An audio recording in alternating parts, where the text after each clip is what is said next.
L'hypothèse, moi, que je défends depuis longtemps et qui est attestée par l'histoire dans de nombreux cas, c'est que le terrorisme, c'est d'abord un fait étatique. C'est d'abord le fait de services de renseignement qui ont la volonté, la vision, les moyens, la logistique pour mener à bien ce type d'opération.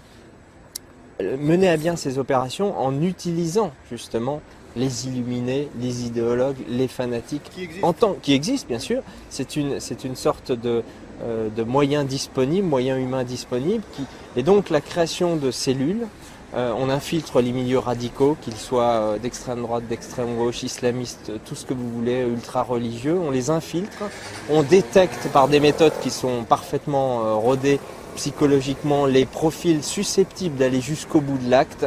On canalise l'énergie de ces gens-là, on les amène jusqu'à la réalisation des attentats en les orientant.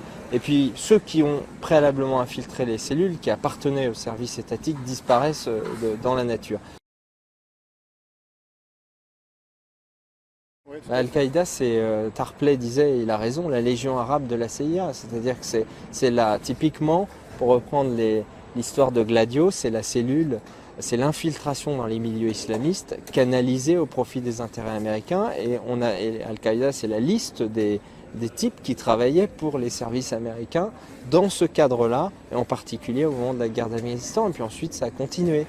Donc Al-Qaïda, c'est ça. C'est à la fois, j'insiste, des gens qui peuvent être sincèrement des islamistes croyant se battre contre les États-Unis, croyant se battre contre, entre guillemets, cet impérialisme occidental, etc., ou le sionisme, et en même temps, ce sont des gens qui ne sont pas commandés par leurs propres idées, en fait, qui sont pilotés à distance par des gens qui se marrent bien, d'ailleurs, je pense, parce qu'ils doivent se dire quelle bande de crétins qu'on arrive à amener à se faire exploser avec des ceintures en pensant lutter contre nous alors qu'ils servent directement nos intérêts.